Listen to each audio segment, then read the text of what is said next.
Good afternoon, everyone. We're going to get started. I want to welcome you to a fireside chat with Vera Wells. Your first question should be, where's the fire? It's a fireside chat without a fireplace, but in all other respects, we'll have that kind of informality and friendliness. Today's event is part of the President's Women of Yale lecture series. This is a series that we launched last fall to showcase the accomplishments of women who graduated from the university, particularly women of color. And the idea is to showcase people whose leadership is emblematic of the success of co-education. Each of the speakers that's been invited to participate in this lecture series embodies in some way the heritage of women at Yale over the half century since women started to come to Yale College and the century and a half since women started to come to other parts of the university. This is a kind of run-up to a celebration we will have in 2019 focused on 150 years of women as students at Yale somewhere and 50 years as students in Yale College. So keep on the lookout for other announcements of Women of Yale lectures. There'll be at least one or two a semester between now and 2019. I hope that some of you who are here today were able to join us in the fall, I think it was October, for our inaugural Women of Yale lecture. That was Maya Lin, and she gave us a very wide-ranging lecture that was quite exciting. I want to thank Marta, who's actually, many of you know Marta Moret, my wife,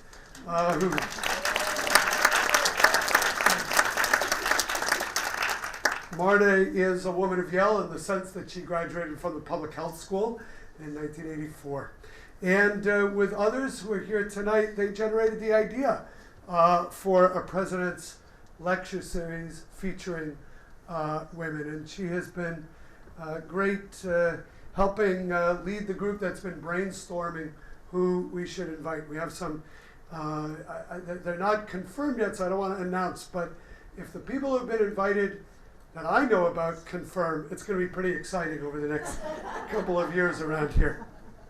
So tonight, it's my pleasure, this afternoon, it's my pleasure to introduce to you our second speaker in the series, Vera Wells, who's a member of the class, Yale College class of 1971. That was the first Yale College graduating class to include women. After Vera graduated from Yale, she went on to study Organization and Management at Harvard's Kennedy School of Government. She then consulted on educational programs and did field research in Africa in the 1970s, working with various international development efforts. And then for 20 years, she was an executive at the National Broadcasting Company, NBC. She was, in that capacity, and still is, intensively involved in supporting the arts in New York City. We have seen Alvin Ailey with Vera, we have seen Hamilton with Vera, and it's all very Vera. Vera, how many times have you seen Hamilton? Well, over a dozen. Yeah, exactly. Exactly my point. When Vera was an undergraduate at Yale, she was instrumental in the creation of a residential college seminar for which Sylvia Boone, who was an eminent scholar of African and women's art, was first recruited to teach at Yale. Boone later became the first black woman granted tenure at Yale. And many people who don't know about Sylvia's career and her work know that fact about her in Yale history. Vera collaborated with Professor Boone to organize the Chubb Conference on Black Women, which brought Maya Angelou, Gwendolyn Brooks, John Herrick Clark, Shirley Graham Du Bois to campus, all in December 1970. Today, Vera directs the Sylvia Boone Memorial Project, and in that capacity she oversees and provides funding for a number of initiatives that honor this longtime faculty mentor and close friend. We also all know Vera as an active and dedicated alumna. In 2007, Yale celebrated her with a Yale Medal. That's the highest award that Yale gives to its alumni. Since then, she has served on the University Council, the Yale Development Board, and the Yale Tomorrow campaign. That was our last fundraising campaign. She is one of the founders of Yale Women, which is the Yale Women's alumni organization. She is, as I said, the founder of the Sylvia Boone Project, which is based in Timothy Dwight College. So many of you affiliated with TD know Vera from in that capacity. She's been an active fellow there and advisor for many, many years. With that, I hope you will join in welcoming back to Yale, although she's here all the time, for this fireside chat, Vera Wells.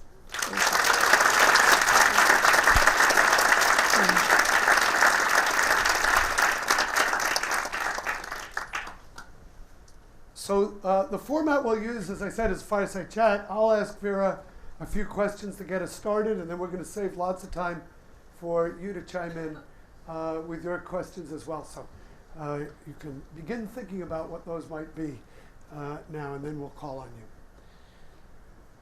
So Vera, you were in the first graduating class of women in Yale College. How did you get here? How did you find yourself in that class? Well, it's interesting, and I guess I should take a look around the audience, but to the wider world, I'm not sure how many people still realize that Yale was a male school, that it was one of the Ivy League schools that women did not go to. And I have to say that because there are times when I still run into people on campus, including women, who seem to be shocked by that fact, that they don't realize that.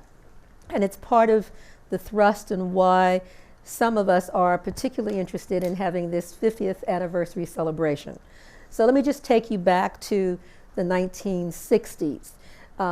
First of all, I'm first generation to go to college. Neither of my parents graduated from high school, and they had high aspirations for me. And I go off to college having grown up in Pittsburgh, Pennsylvania. I had gone to predominantly white schools most of my time in Pittsburgh. I was one of 2 black people in my graduating class where I went to school at Peabody High School in Pittsburgh. And so my mother had been very interested in having me go to a predominantly black school. I go off to Washington, D.C. to Howard University. And before I finish, I get married. And I drop out of school. And I marry somebody who is graduating from Howard's Law School. And he was invited to be a Reginald Heber Smith Fellow. And he was then assigned to come to New Haven to work with New Haven legal assistants. That's how I showed up in New Haven in the late 1960s. And so it was with him coming to New Haven, and I worked for Community Progress Incorporated, and I was just trying to be productive, but I didn't have my degree. And when Yale opened up for undergraduate women, he knew how angry my family was that I didn't have my degree, and he encouraged me to apply. And so I applied. I was interviewed by Elga Wasserman, who is one of the key people who is spearheading coeducation at Yale, and who interviewed me as well as some others. And so that's how I got into the class. Now, Yale at that point in time was, as this all-male school, took in 1,000 leaders a year. That was part of the slogan, educating 1,000 leaders. The assumption was always that those leaders would be men.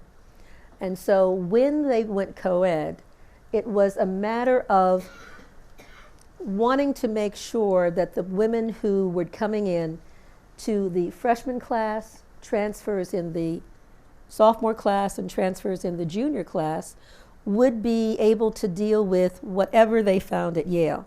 And I say that in the point of view that it was really the old blue Yale.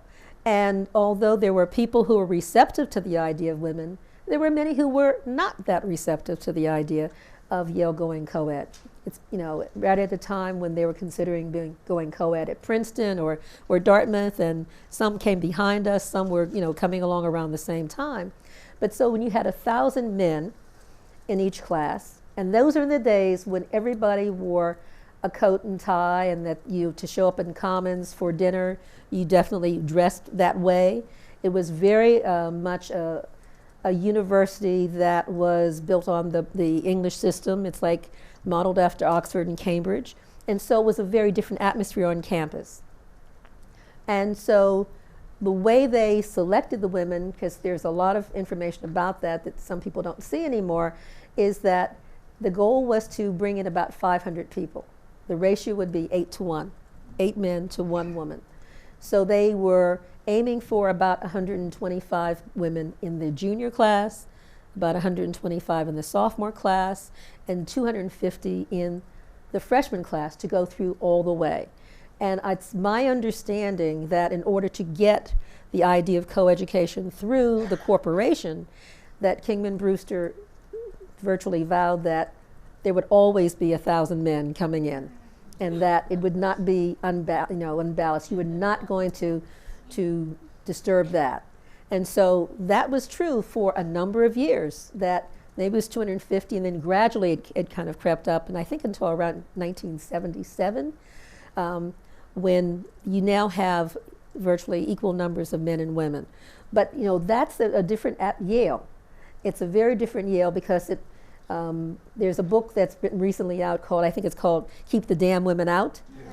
And so I think that the official number of women who showed up in 1969, in September of 1969, was 488. And I believe that there were 118 women in my class. I think Connie Royster, who's class of 72, who's here, I think that there were about 135. And Eve, Eve Rice, who's in the class of 73, I think there were about 235. So, that's what we faced. The key issue here is, yes, there had been women at Yale for about 100 years before that, but there were 2 here, 3 there, a few in the medical school, a few in the law school, a few in the graduate programs, and maybe scattered around the university. There were virtually, I started to say no women professors, but there were a few white women who were professors. There were maybe 2 women teaching at the School of Nursing. There were a few people at the Yale Child Study Center who were happened to be of color. But you really had very few minorities teaching at the university, in administration at the university, or even going to the university. You had men coming up through Yale College, and actually Bill Covington, who was here, who's in class of 66, and I think you said there were 10 or 11 African Americans in his class of 1966. So it was a very different atmosphere, and you had, you just didn't have a critical mass for certain things to happen. So it was hard to find a ladies' room, it was hard to find people that you sometimes could relate to, and it took having a critical mass of women to have certain things change. I have to ask you, how many women of color were in that in your class? I counted 5. Yeah. And because we were spread out, and I was married and off campus, I was not really hanging out with a lot of students that much after classes. But I believe there were 5 in my class. I think Connie said there were maybe 6. In class of 73, 11 to 14, something like that, because somebody thought there were 25 total among the approximately 500 women who came. So, and we were all spread out because everybody, we were spread out. There had been discussions about whether all the women should be at the same college. and then that was going to disrupt, the men who were already settled in being at TD or Trumbull or wherever they were. There were discussions about whether, women should be in a separate entryway, but I think in the end, women were, over on the old campus, I think, together to a certain extent. But those of us who were assigned to different places, we were very much spread out. So let's shift to Sylvia Boone.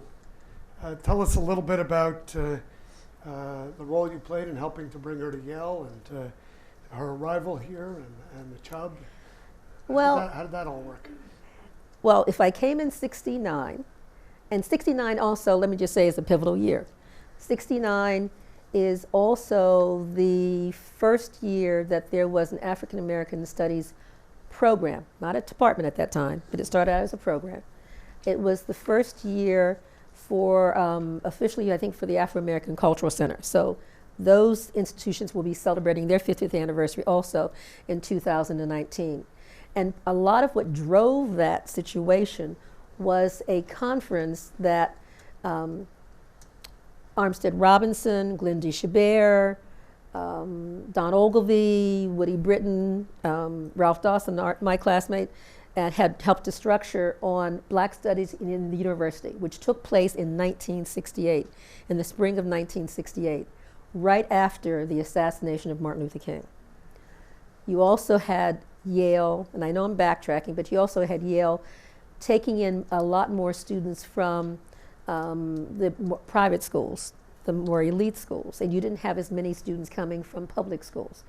But by 1969, when I came in, there was a lot more fervor of what was going on campus.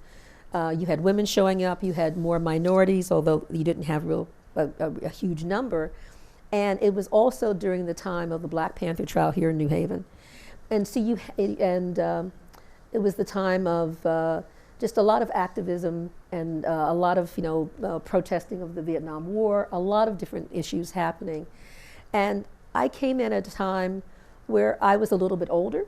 I was married, I was living off campus, and I guess I was still surprised at what I found at Yale. Because even though I loved my classes, I had very interesting professors, it seemed just strange to me that there were no Black female professors that I could relate to, and that they were courses that were still developing. And so I talked to some of my other transfer students, particularly Cecilia McDaniel, about why couldn't we have a course dealing with Black women? And as you know, one of the choice aspects of being here at Yale is that Yale prides itself on wanting to have all of the intellectual stimulation and having all of the nurturing that its students can have, and that we are encouraged to seek out professors across the university. I sought out Kenneth Keniston, I sought out different other people that I didn't have courses from, but that I wanted to have some broader exposure from. And in that process, we could create residential college seminars. And so I helped to write a proposal on having a residential college seminar on the Black woman that would look at structuring a course that dealt with people from Nzinga and Nefertiti through Sojourner Truth and Rosa Parks, and just deal with issues that we wanted to have discussed. And in terms of trying how to find somebody to teach that, we couldn't find anybody here, but Cecilia had been at Hunter, had transferred in from Hunter, where Sylvia had been one of her professors. And so that's how her name surfaced. And when she came to New Haven for her interview, because I was married and had a car, I picked her up at the train station. So in picking up her at the train station and having the interview and having lunch and saying, this is a person who's solid. She had a background where she had traveled in Africa. She had a master's degree in sociology. She had studied abroad in comparative literature, and just seemed to be so not only intelligent and caring, but just a wise and grounded person. Mm-hmm. She was the person we asked to come. And so she then arrived in New Haven in September of 1970 to teach a two-part seminar, both at Timothy Dwight and at Berkeley. And even though the course was not closed to anybody who was not a Black woman, interestingly enough, men didn't sign up and other women didn't sign up. And so it was one of those rare and special opportunities when you had, I think, about 15 women in each of the sections who were black and dealing with these issues with Sylvia, and it was such a gift. It was so stimulating, and it was such a safe space, and she was so nurturing that it just took off immediately. And from that, being so successful in the first few days, I then went back to Elting Morrison, who was then the master of Timothy Dwight, because TD had the Chubb Fellowship. And so we then pitched to him, could we do a Chubb Fellowship on the black woman? And he was receptive to it, and so with his backing and the College Dean's Office and African American Studies, we had the first black Chubb women as fellows, the first women as fellows, I think. And so we were able to bring to the campus in December of 1970, in the middle of a snowstorm, on the East Coast, we were able to have the Chubb Conference that brought, as you mentioned, Maya Angelou, Gwendolyn Brooks, John Henrik Clark, and Shirley Graham Du Bois. Each a person, a rock star in his or her own right. And at that point in time, a lot of people did not know who Maya Angelou was, but she had just published I Know Why the Caged Bird Sings. And because she had been Sylvia's roommate, among other things, not at that time, but they had met in Ghana back in the early 60s. And so she knew every one of those people except for Gwendolyn Brooks, who at that point in time was the poet laureate of Illinois, and most people knew Gwendolyn Brooks. But you know, we had a fabulous conference. So you just alluded to Sylvia's time before she came to Yale. What else do we know about her early life? Sylvia, first of all, I'm going to say that Sylvia was very shy. She was very private. Most people did not know anything about her private life before Yale until she died. And when she did die in 1993, I felt it was incumbent upon me to let people know the full range of her life and not just what she did at Yale.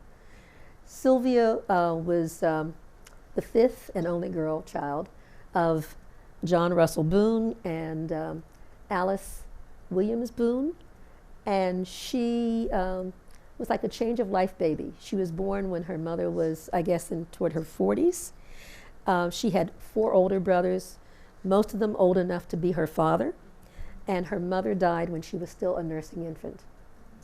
And so she was then removed from the home, and she was given to some aunts to help raise her until she was about 7 years old when her father remarried, and she was brought back into the house. The unfortunate part of that was that first stepmother was not particularly kind to her.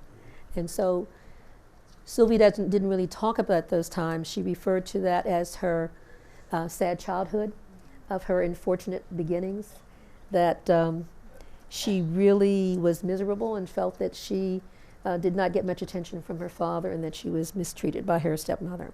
And so I think that's one of the things that colored her life moving forward, because as she studied as art history, she dealt with mother-child relationships, the Black Madonna, Mother is Gold, Queen Mother. We get a theme here. And she also was very motherly, big sisterly to her students, male and female.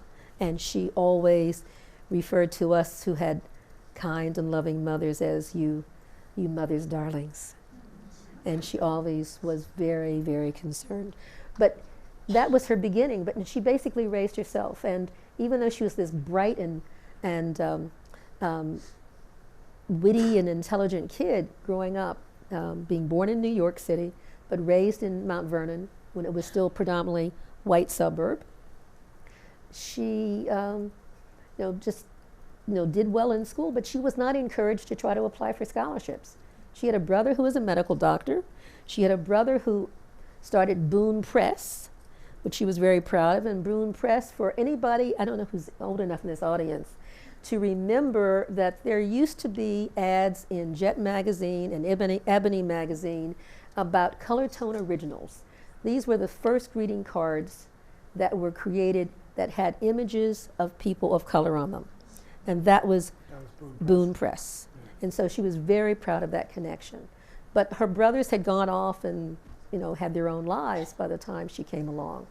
And so she basically put herself through college in New York City by working as a secretary, as a hat check girl, as a waitress, as an assistant, as whatever, and went to school at night. So she went to Hunter, she went to Queens College, she went to City College, and she eventually graduated from Brooklyn College. She considered her life truly starting in 1960. That's when I've read in her own essays when she applied for the Ruth Burt Fund Scholarship and other things. She felt that 1960 was pivotal in her life. That's when she graduated from Brooklyn College. That's when she got accepted into Columbia for a master's program. And that summer, she went on Crossroads, Africa, when it was just starting, on her first trip out of the country to Guinea. And Crossroads, Africa was the predecessor of and the blueprint for the Peace Corps. So she went to Crossroads, Africa, with the person who was her leader was William Sloane Coffin, who at that point in time was the proactive chaplain at Yale University. And people here laugh because they know the reputation of William Sloane Coffin, and that was her group leader. And there's actually documentation of her in a CBS white paper on Crossroads, Africa, precursor of the Peace Corps. So you see her in the background, although you mainly, but she was very shy. You see William Sloane Coffin talking about what it's like to work in Africa and what they're doing, because it was a volunteer project. But she'd always wanted to travel, but that was her first trip out of the country. And after that, she made many, many trips to the continent.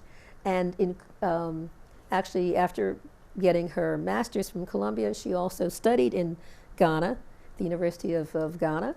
And she was part of that whole core black expatriate community in Ghana during the early 1960s that included W.E.B. Du Bois, Tom Feelings, Julian Mayfield, Rosa Gee, Alice Wyndham, and it's in Ghana where she met and was befriended not only by Kwame Nkrumah, but also by Malcolm X. So. I feel like there's a story there that you weren't planning to tell. Well, actually, she met Malcolm X in the slide projections, but we went through it very quickly. There was a photo that had a lot of people in it, a color photo, and there was a man in the middle with a head wrap, and that was Malcolm X. And it was with a group of dignitaries visiting Ghana from Nigeria. And in the photograph, on one end is Shirley Graham Du Bois, and on the other end is Sylvia with Maya Angelou standing behind her. So that was, I believe, her first meeting with Malcolm, which was one of the times when he went on the Hajj, but it was in 1964, the year before he was assassinated. And I also have an audio tape that Malcolm's friend Earl Grant had recorded at the Audubon Ballroom, because Earl was the person, if you've seen the movie Malcolm X, there was always somebody who was tape recording him, and his best friend, that's in real life Earl Grant. And before Sylvia died, Earl sent her this tape recording where the mic was still live after Malcolm had finished talking, and where Sylvia is approaching the stage, and you hear Malcolm saying to his other friend, "Oh, do you know the wonderful Sylvia Boone?" So Sylvia had a very deep affection for Malcolm, and I also found among her papers not only a letter she wrote to Alex Haley about the last time she had seen Malcolm, which was with Alex Haley at the Playboy Club, and I also found Alex Haley's response to her about that meeting. So Sylvia knew many people, but most people did not have a clue as to what her life had been like before Yale. until she died, because she was very private, never boastful, always focused on you, always focused on your needs, always focused on how to make life better for the other individuals. So eventually, she does her PhD here at Yale. Yes. And when does that happen, and how did that? Well, once she came to Yale to teach the seminar on the Black woman, she realized how much she'd always had an interest in art history, but she had not really ever taken any art history courses before. She really hadn't. But part of her stimulation and part of why she really wanted to take African art courses here is because the man who's sitting right there, Robert Ferris Thompson, who was and is really the preeminent scholar of African art. And she applied because he was here and wanted to take courses from him. And she was walking across Yale's campus nervously, going to meet another Yale art history icon, Vincent Scully. And can you imagine what it would be like to want to teach, and not want to get a PhD at Yale, having not had what she considered to be a spectacular undergraduate education, because she was going from one school to the other, at night. And she's going to be interviewed by Vincent Scully, who was then the director of graduate studies. On her way up to History of Art, when it was over at Street Hall, she runs into somebody, specifically William Sloane Coffin. Tells him where she's going and how nervous she is. He goes with her to Scully's office and presents her. He said, "Let me present to you the wonderful Sylvia Boone. That I know that she will be an asset here, because when she puts her mind to anything, she's always spectacular." That's how she got introduced to Vincent Scully. And so, not having a transcript with any history of art courses on it, can you imagine walking in and getting into a PhD program at Yale? And once she was admitted, I have her transcripts, and I have them in the notebooks. She got all honors in every course she ever took, and for her dissertation, she got all distinctions, including the highest praise from Vincent Scully on her dissertation. Wow. And when she graduated with her PhD in 1979, she also won the Francis Blanchard Prize for the best dissertation in the history of art, and she was immediately offered a job as an assistant professor here at Yale. And so she was very welcomed here and very pleased to be at Yale with Robert Ferris Thompson. Having already taught here 10 years earlier in the seminar that you brought her. Yes. That's a great career story. It is. Tell us a little bit more about the highlights of her. She then has a career as an art historian and here at Yale, and makes an impact on many students and on the field. Well, I think she made an impact on a lot of different fields, and that's one of the things that I thought was so brilliant about Sylvia, is that she was widely read. She had very eclectic taste. She was interested in all the arts, and she, but most people who are here at Yale read widely and are very, interested in a variety of things. But she was interested in sharing those things. So let me just start with her two books that are best known. One is West African Travels, which she wrote when she was still a student, when she was a graduate student here. It was published in 1974, and it was one of the first books specifically on travel to Africa.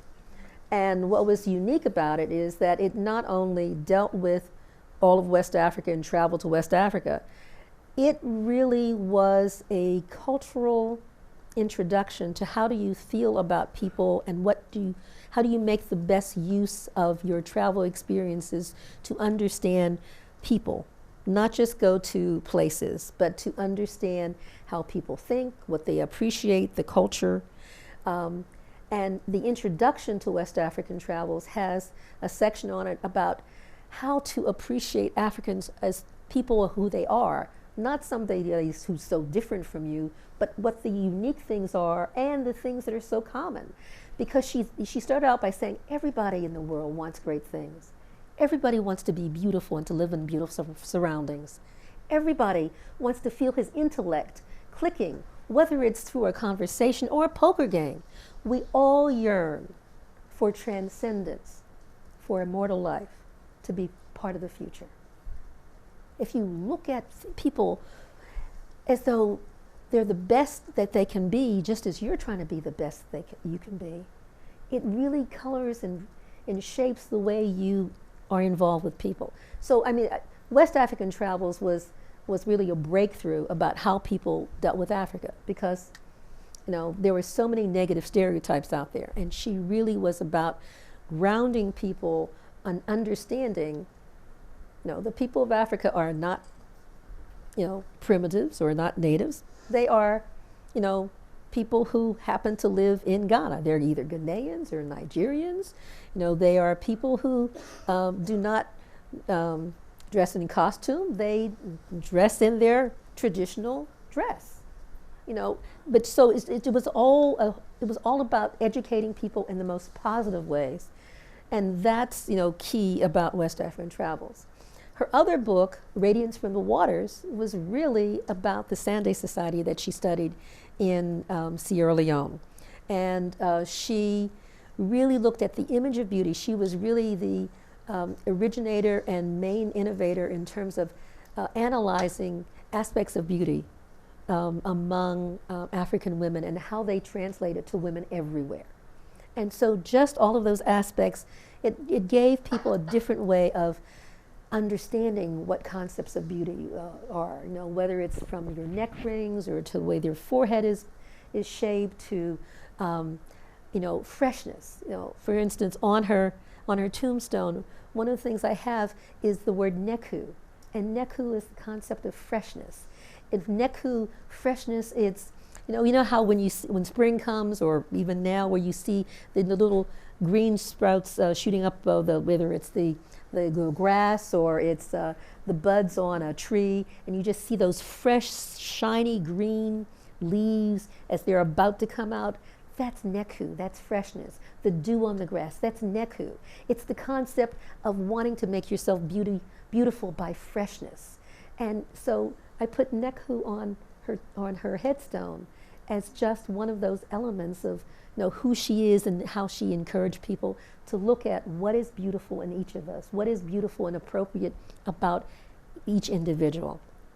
And so she had great impact on students just by, you know, making sure that even in museums, when she was working with people on how to have an exhibit, how do you even write about what people are looking at? So it's, you articulate what's special about it. You articulate what's beautiful about it. You talk about the people who were originating it, who were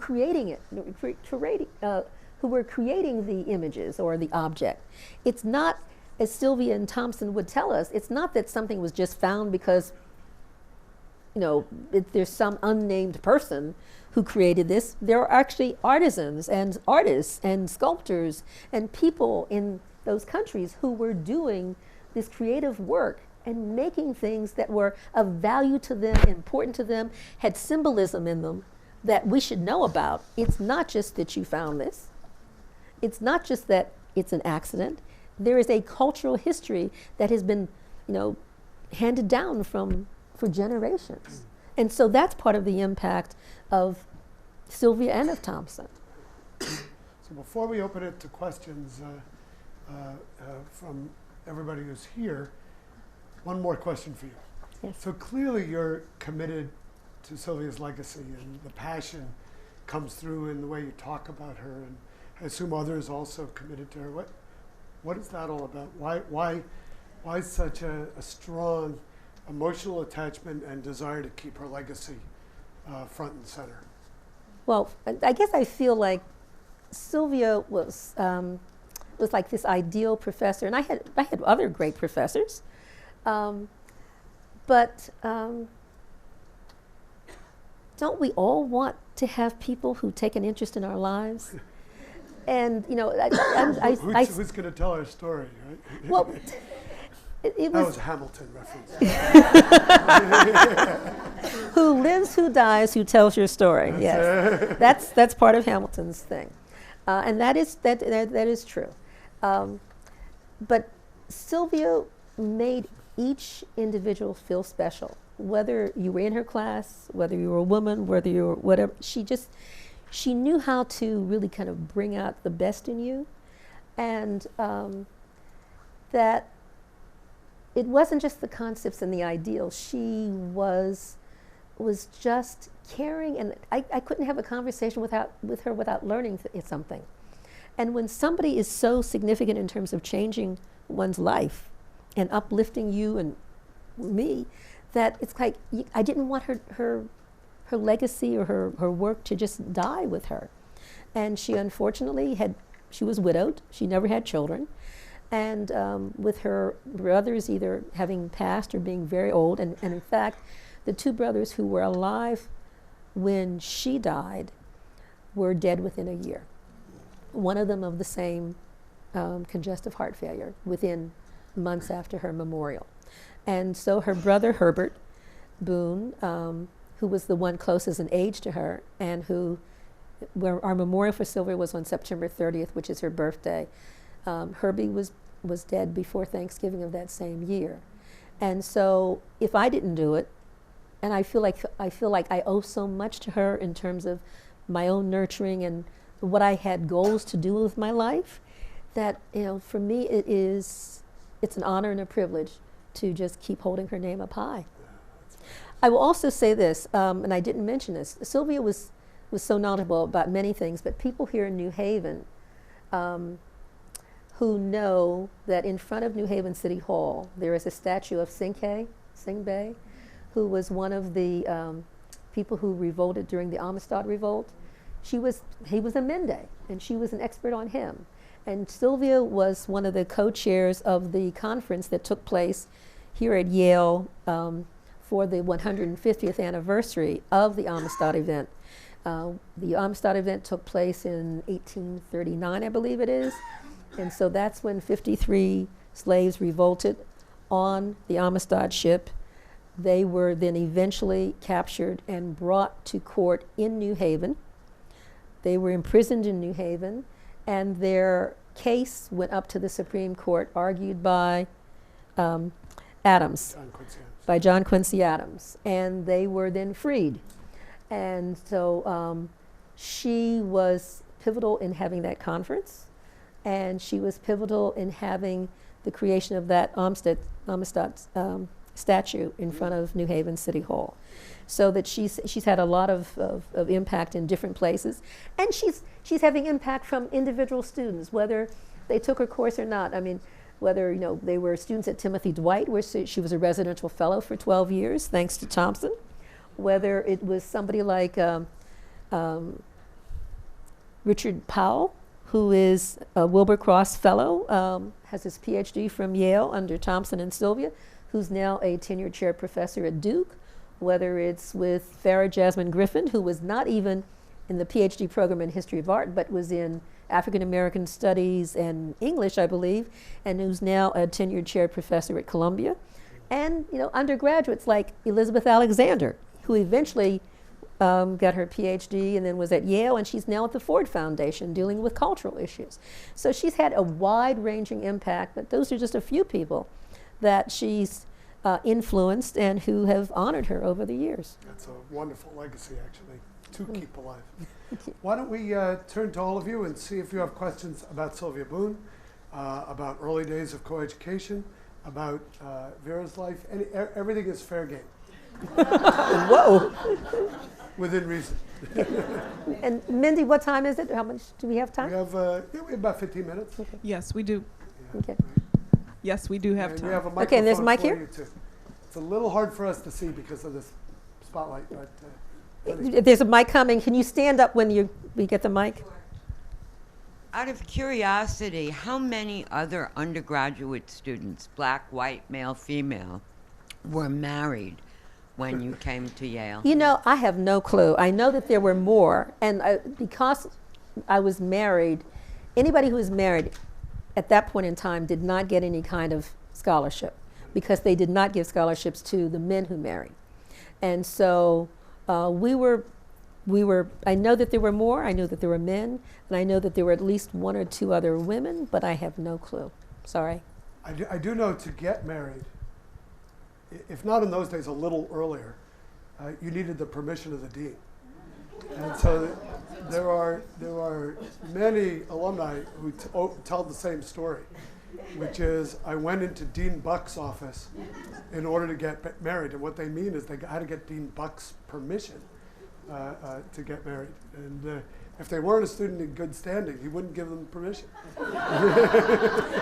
So that's starting out with the men. Yeah. And so those of us who came in, the only reason I know that there was at least one other woman who was married in my class, because unfortunately she recently, not in my class, but at class 73, recently died because it was in her obituary.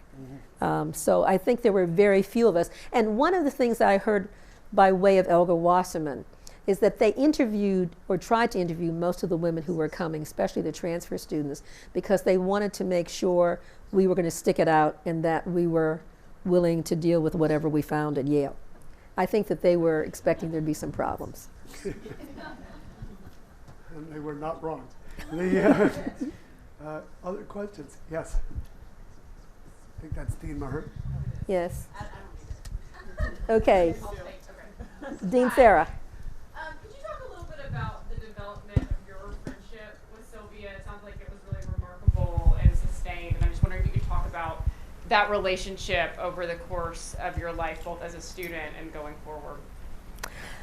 Well, it's interesting. I never expected to be best friends with Sylvia Boone.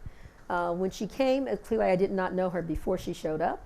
It was by having that course and then working so closely on doing the Chubb conference and then the aftermath of it, that over the years, I go off, I worked in New Haven for a year, so we talked to each other on and off during that year.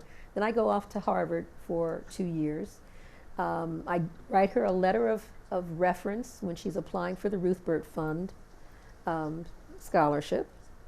And I was in New Haven working with Elga Wasserman and the Carnegie Council for Children on a special project one summer.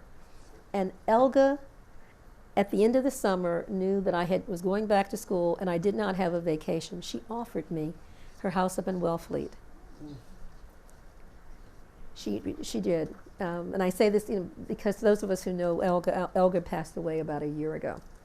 And she was just a sweetheart. But I had been working with her, with Kenneth Keniston, on this Carnegie Council on Children project. And she offered me the house, and I was staying on Whitney Avenue, and I was talking to Sylvia that night. I started talking to Sylvia every night that summer. I was in New Haven, she was in New Haven working on West African travels. So that she would be writing, and I would talk to her before I would go to sleep, and then she'd be writing most of the night. And when I got this offer, I said, Elga says she has this house and it's got several bedrooms. Would you like to join me up in Wellfleet, up on the Cape? And she said, seriously? I said, I won't bother you. I know that you're writing.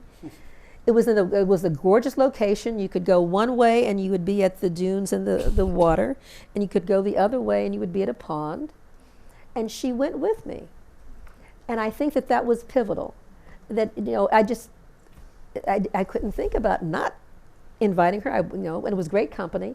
And then we continued talking every night.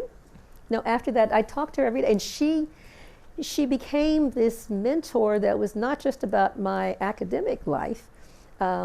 She advised me about everything. So we talked about family, we talked about men, we talked about careers. And when I was working, in Boston, doing consulting work, and I was trying to look at a change of careers, she pushed me about what was it that I truly wanted to do with my life. And I said I was interested in travel, I was interested in the arts, I loved television, and I was interested in doing something that worked with people. And she helped me structure 2 resumes. One that dealt with the arts and television, the other that dealt with travel, and then she helped to coach me on that. And I then go off and do my international development work for a couple of years, come back, do management consulting, and then she helped push me in terms of getting the job at NBC, which then winds up dealing with the arts also. And while I was at NBC, and I will be honest about this, there were times that were tough. I think that most corporate jobs have some ups and downs, and most jobs in life can be tough. And I would be talking to Sylvia. She was a night owl, and she would be working and writing into the night. And so I'd be going home, or we would be talking at 10 o'clock, 11 o'clock at night. And sometimes I would have a voice message from her the next morning when I would come in, giving me words of wisdom and encouragement. So when I then was successful at NBC, and I then, was eligible for GE stock options or whatever, of course, I want to keep Sylvia's name alive. Okay, so we endow a Sylvia Ardyn Boone Prize for graduate students, or endow a scholarship for undergraduate students. You do what you can do. And so it never fazed me about if nobody else was going to step up to help clear out her office. And Mary Miller's not here, but Mary Miller, who was the chairman of History of Art at that time, she worked with me and with Robert Ferris Thompson to make sure that Sylvia had a really well-rounded and appropriate funeral here at Yale, and that we had a memorial for her here at Yale, and that she has a plot at Grove Street Cemetery, which is a Yale plot, which is near her beloved Bart Giamatti, that has the imagery that deals with her import at Yale. I mean, we have on the front of the headstone a Sunday mask that was customized by one of her friends that actually looks like Sylvia. Mindy, are you able? There's a slide of the headstone, isn't there? Yeah, if I come up to the podium, I can. Yeah, come Okay. up and do it. That it has the, but it has don't trust myself to do it. it has the image of the image of the Sunday mask is actually from her book Radiance from the Waters, but it's not quite as it was. So the head dress is a little bit different, and there's this smile on it that looks very much like Sylvia. On the back of the, well, that's it. Let's go back. But you see the Sunday mask? So anybody who knows Sylvia, and I think Connie can attest to it, doesn't it look like Sylvia? So the head is a little bit different. You can see the neck rings, which were important in terms of the Sunday mask.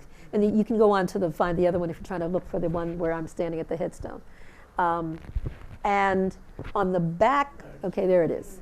And so you have the headstone. The coloring is, it's kind of like the granite is got some burgundy in it, and some pink, and some kind of cream, and some brown, but she loved burgundy and pinks. So then we have it chiseled in as the Sunday mask. So Sylvia Ardyn Boone, professor of African art, and it's the years that she was at Yale. She never talked about her age, so I did not talk about her age. Yale University, and then it's Neku there. Now on the back, which we don't have here on the slides, is at the top, it's the quotation from West African Travels. We all yearn for transcendence, for immortal life, to be part of the future. And then it's Sylvia Ardyn Boone, West African Travels. And then you have 3 concentric circles underneath that, which were hand-drawn by Robert Ferris Thompson. And the symbolism about it, it's that she's lived such a good life that she should live into the future. So it's into infinity. It's somebody who's worthy of living into the future. And so the symbolism on that headstone I'm very proud of, because it's truly representative of who she was, her import in this world, and her giving personality. And when they did something to celebrate, I think, the 200th anniversary of Grove Street, the person who was writing about the headstones in the cemetery talked about it being one of the most beautiful headstones in the cemetery. And so I'm very proud of it. Also, I think the place saver was the portrait of Sylvia with me. And although there's only one, that's Vera in between with Huey Newton, This was for the Eric Erickson Huey Newton dialogue, which took place in January of 1971. And on the other side of me is my classmate Kurt Schmoke, who used to be the senior fellow of the Yale Corporation and used to be the mayor of Baltimore. And on the other side of Huey is Dwight Rayford, who's my other classmate, whose daughter eventually got her PhD from Yale, and nothing to do with me, but she was chosen as the Boone Prize winner the year she got her PhD. That's the picture, the only picture of me with Sylvia. The only picture of me with Sylvia. So that's Sylvia at the Chubb Conference on the Black Woman. There I am with that's my coat. That's actually my overcoat on one side, and that's Roy Bryce Laporte, who was the chairman of African American Studies at the time. That's the flyer noting the memorial for Sylvia. That's the obituary in the New York Times for Sylvia. She was in her 50s when she died. These are the people marching to dedicate the headstone. So you've got Robert Ferris Thompson with people marching with the drummers and the cowrie bells. You've got me at the headstone. You've got people marching into Grove Street. That's the only picture I was able to find of, actually not true. There's the picture of Sylvia at the Chubb Conference. There's the picture of Sylvia on the back of West African Travels. And this is the photo that was taken when she was a Phi Beta Kappa scholar and she was touring the United States giving lectures. She also lectured at the Metropolitan Museum of Art and at the Smithsonian in Washington and internationally. But the most people remember seeing Sylvia with her gele on.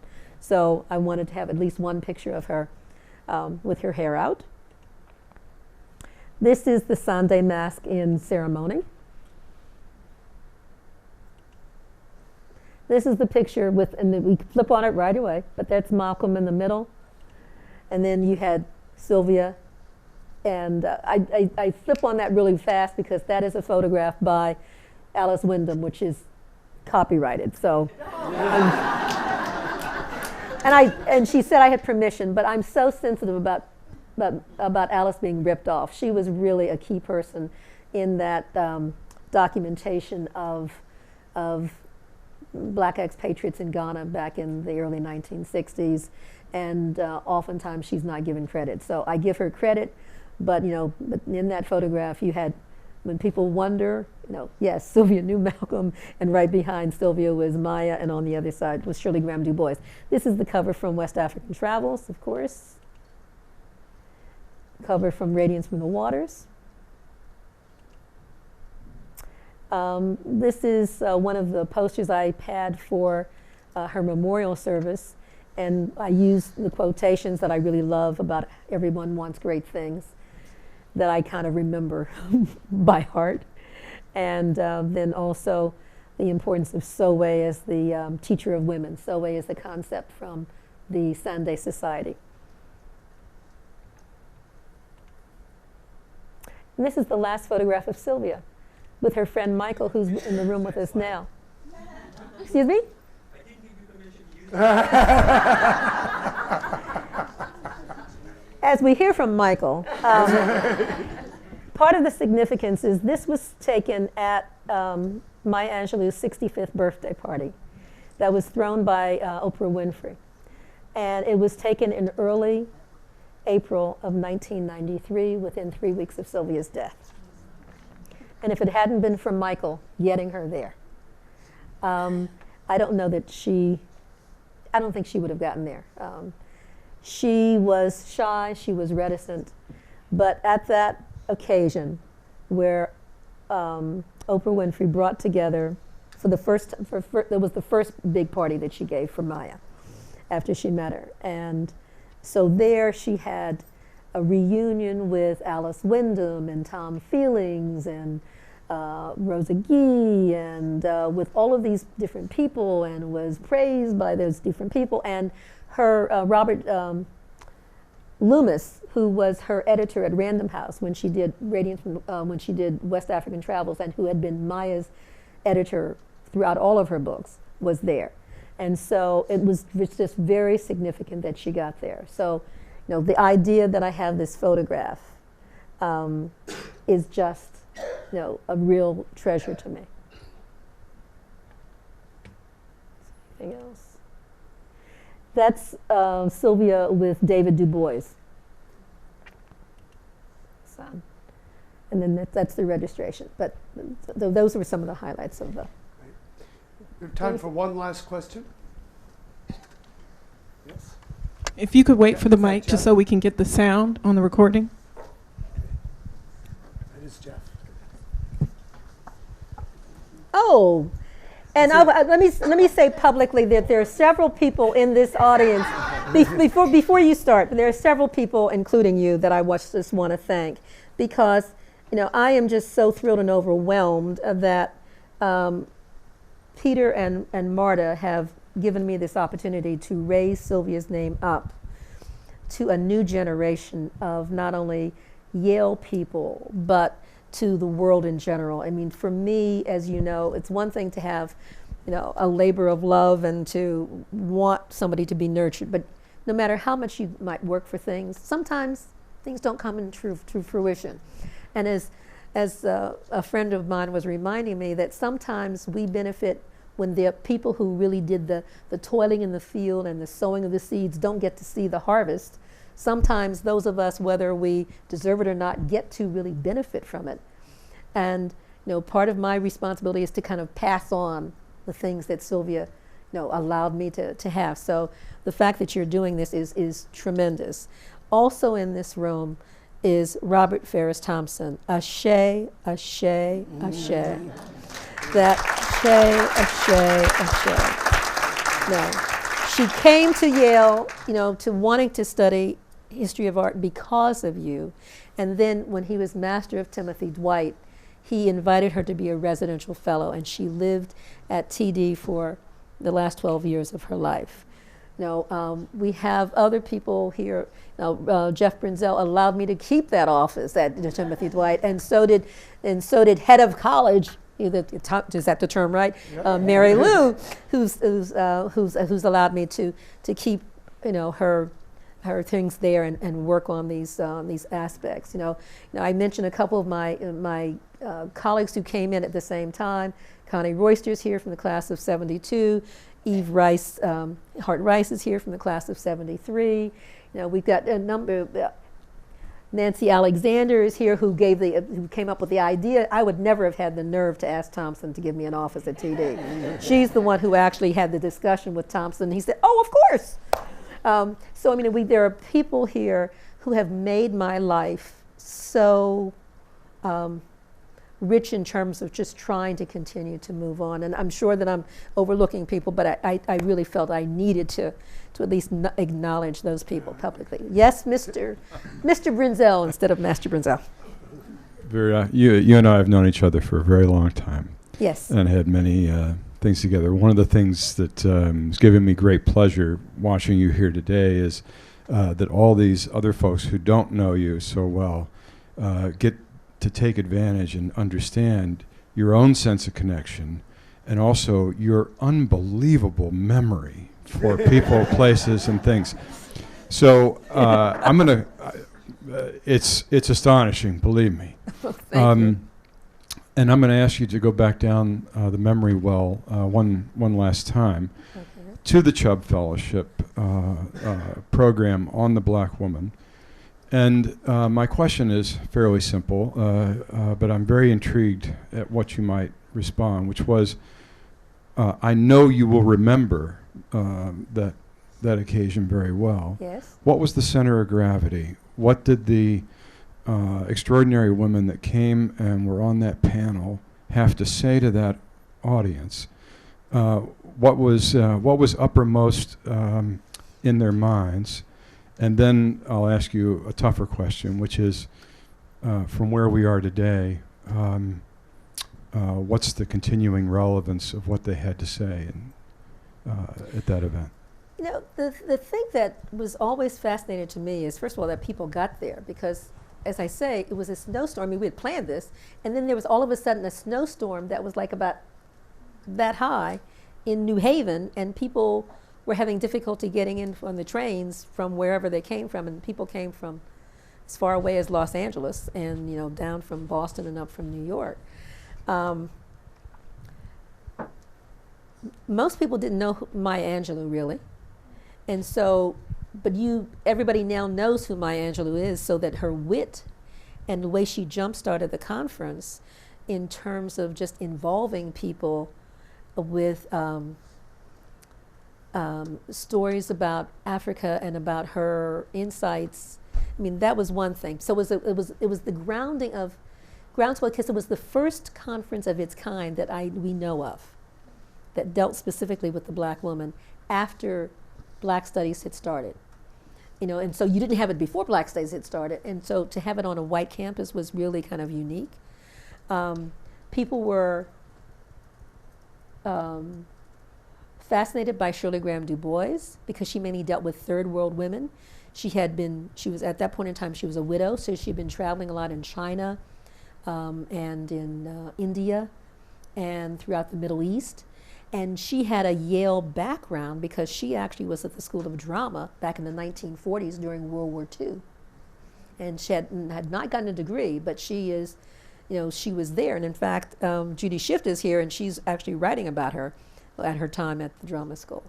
But the person who really galvanized things was the one who looked so reserved, and that was Gwendolyn Brooks.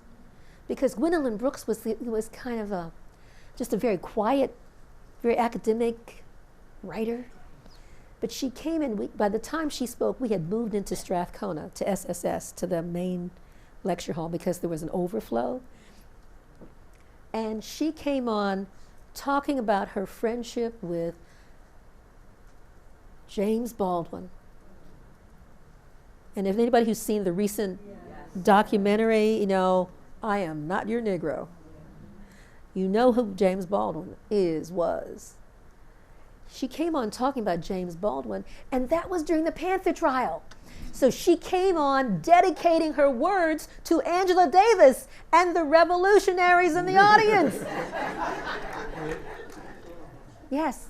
So and when she started to read, she was active, everything was like leading up to it. So it's like, it's like you're tasting this from Maya Angelou. Oh no, isn't that wonderful? And then you got John Henry going like the meat and potatoes. Oh, it's delightful. And then you got Shirley Graham Du Bois, and then it's like, yes. And then by the time Gwendolyn Brooks came on, it was like gangbusters.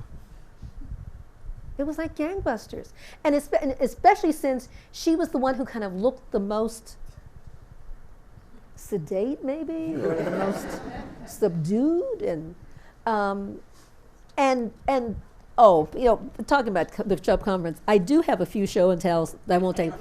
So this was this was like the small part of the version of the poster for the Chubb conference, but so the conference was Saturday and Sunday. Monday morning, the front page of the second section of the New York Times led with Yale Conference Studies Role of Black Women. So there's the picture of, and so this is the actual newspaper.